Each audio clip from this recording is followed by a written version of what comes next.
Okay, this is notes spiral page 222, and we're going to do a quick review of independence before we break into chi-square test of independence, because there's some things about independence that you're going to need to be able to know and do and remember in order to carry out a chi-square test of independence.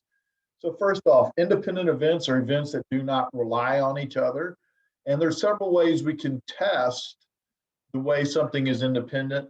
But to keep things simple, probably the quickest way is say that the intersection of A and B, the probability of A and B, equals the probability of A times B. So if A times B equals the intersection, then the events are independent. And if the events are independent, if independent, then they're not associated. Independent events are not correlated.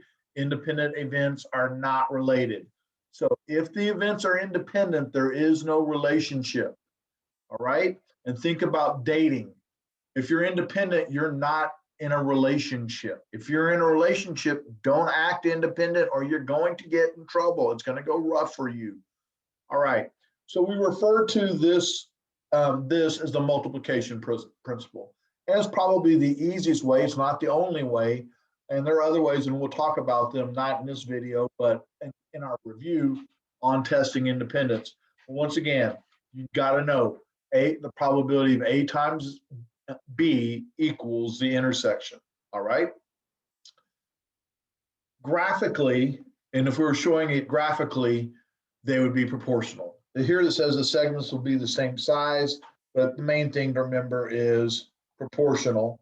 And the type of graph that we like to use with that is called a segmented bar chart. Segmented bar charts are great to see whether something is independent because it's very easy to tell if they're proportional or not. So here we have a AP question, problem 2011, and it's from 2011. It's question 2. It says the table below shows the political party registration by gender of all 500 registered voters in Franklin Township. So we have the registration of all the voters, all right? Among registered voters of Franklin Township are events is a male and is registered for party Y, independent. Well, if they're independent, remember we can go, the probability of A times the probability of B equals the probability of A and B. So I'm going to change these and put it in terms of this question and say the probability of male times the probability of party Y equals the probability of male and party Y. Well, what's the probability of male? The probability of male is 200 over 500. All right, 200 over 500. And the probability of, and by the way, I'm just going to go ahead and circle that.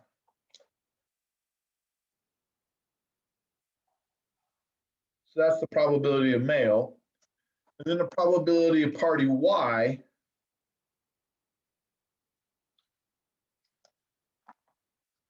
is 168 over 500. So times 168 over 500. And let's go ahead, even though we haven't finished things, well, we'll come back to that. And this is the intersection. Well, my intersection is going to be 48, because you can see where they cross, equals 48 over 500. Right? Well, let's take 48 and divide it by 500.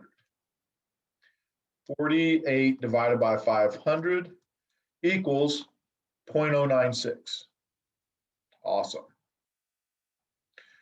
And then I'm going to take and go 200 divided by 500 times 168 divided by 500, and I get 0.1344. Well, 0.1344 does not equal 0.096. All right. Therefore, Um,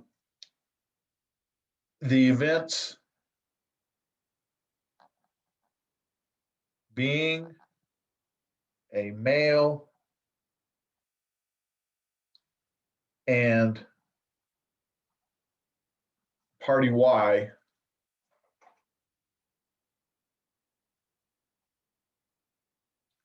are not independent.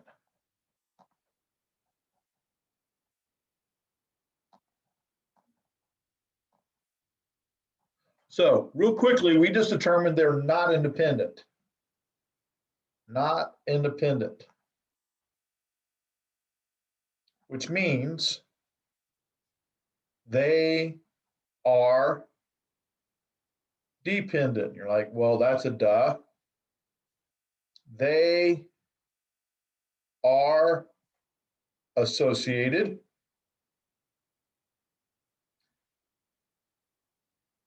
They are related. There's a relationship. They're not independent. All right. So gender in this case, being a male and in party Y are not independent events. There's a relationship. All right. Part C. In Lawrence Township, the proportions of all registered voters for party W, X, and Y are the same as for Franklin Township. Oh, the proportion of all for party W, X, and Y are the same as for Franklin. Well, what was it in Franklin? Well, in Franklin, party W was 88 out of 500. And party X was 244 out of 500. I'm getting this here, 244 out of 500. And party Y is 168 out of 500. So here we see where we see that we have a relationship. We see what they had at in Franklin, and Lawrence says they have the same thing. And party registration is independent of gender. Complete the graph. It's like, oh, I got to complete the graph. All right. Well, what's 88 divided by 500? Let's do that real quickly. 88 divided by 500 is 0.176. Well, who gets 0.176? And it turns out they both do, because they say male and female are independent, which means they're going to be proportional. They're going to have the same proportions. So I'm going to say this right there is about 0.176. I'm not sure that it's exactly, but it's 0.176 approximately. So here's 0.176. And I'm going to go ahead and use this fabulous color right here. Say, okay, here's 0.176. And here's 0.176. And the male and the female have the same part. Then we're going to have 244 divided by 500, and that's 0.488. So this is 0.488, so not quite 50%, but let's add that to what we already have, plus 0.176. We end up with 0.664, so I need to be 0.6, here's 6.5, so somewhere over 0.65, which is right here.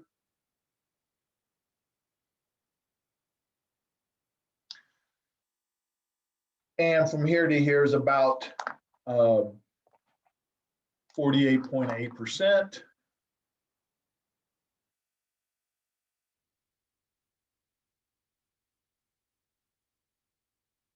So we have that. And then we have 168 divided by 500, which is 0.336.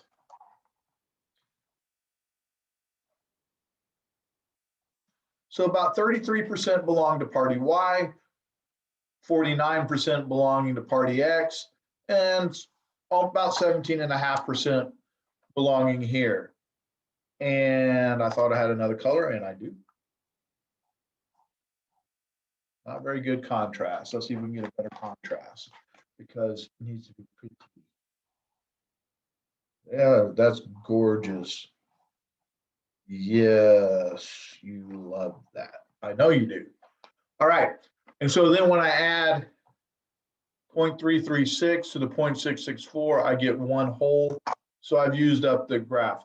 Now, obviously, you can sit there and go, hey, you know what? These are the same. They're proportional.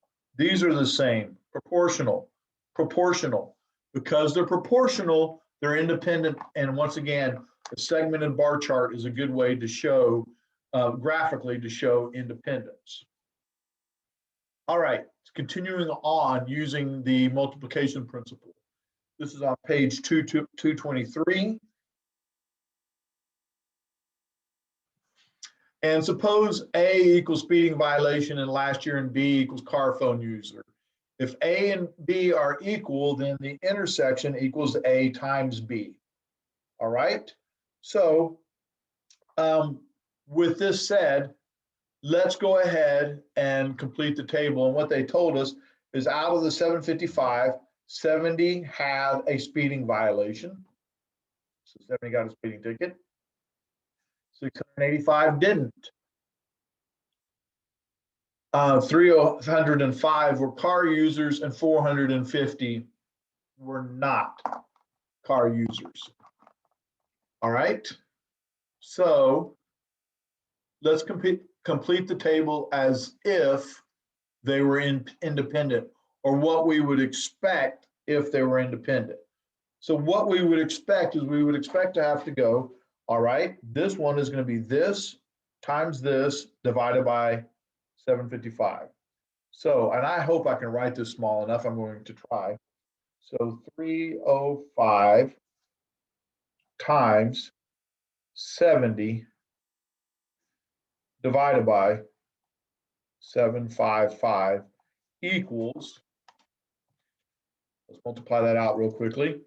305 times 70, oops. Yeah. 305 times 70 divided by 755 equals 28.27.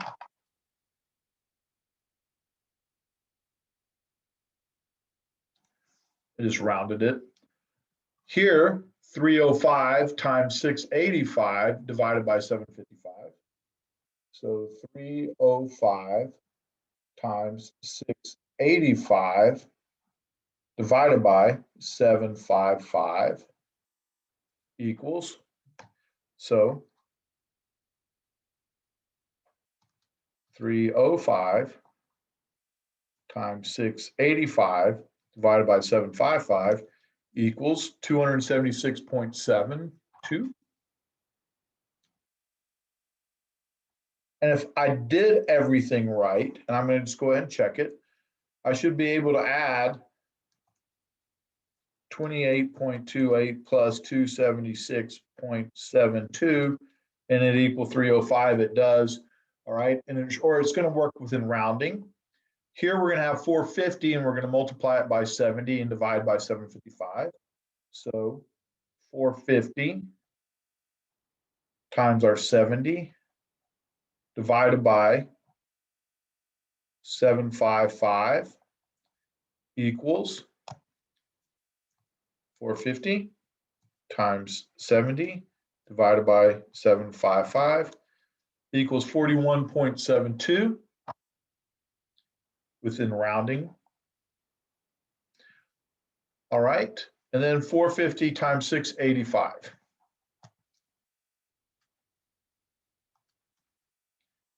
Oh, I should write that down.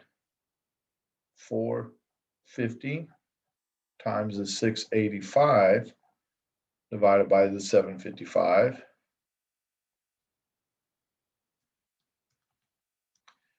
equals 408.28.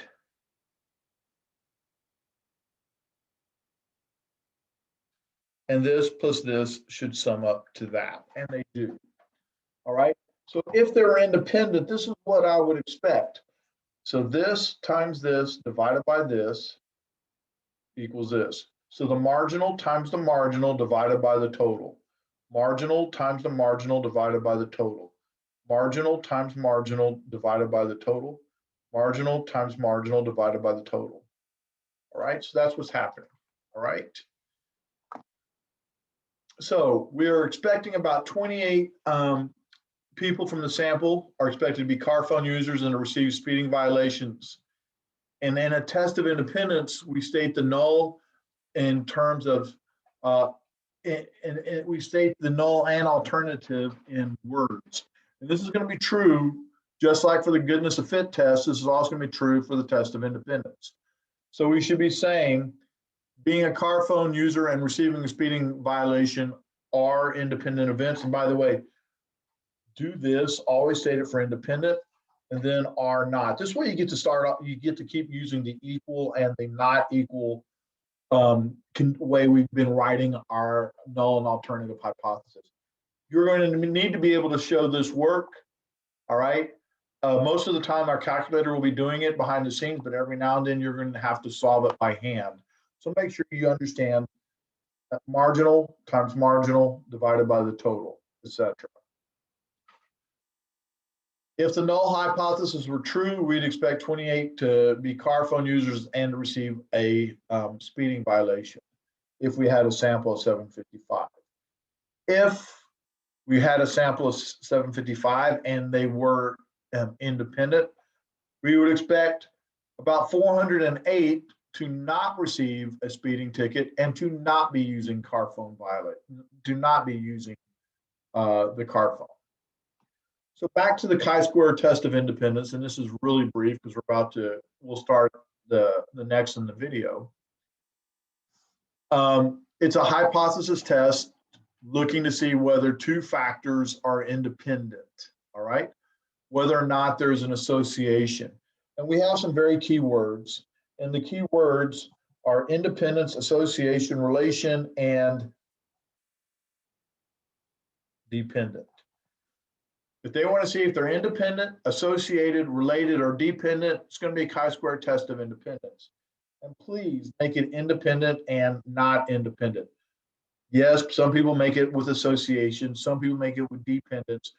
They tend to make a lot more errors. So please go with are independent or not, because once again, as I said, this is like being consistent with our equal and our not equal that we've been working with all the time. Just like the goodness of fit test, this test is going to be observed minus expected squared divided by expected. And just like the goodness of fit test, we're going to have almost maybe I should say this, we're going to have almost exactly the same set of conditions. The degrees of freedom are different. We'll talk about that when we get to them. All right, we'll talk about that when we get to them. But it looks very much the same, but we actually operationally it's different. Okay, once again, please make sure that you are comfortable with the probability of A and B equals the probability of A times the probability of B. Extremely important that if that is true, things are independent. All right, so this is the intro review.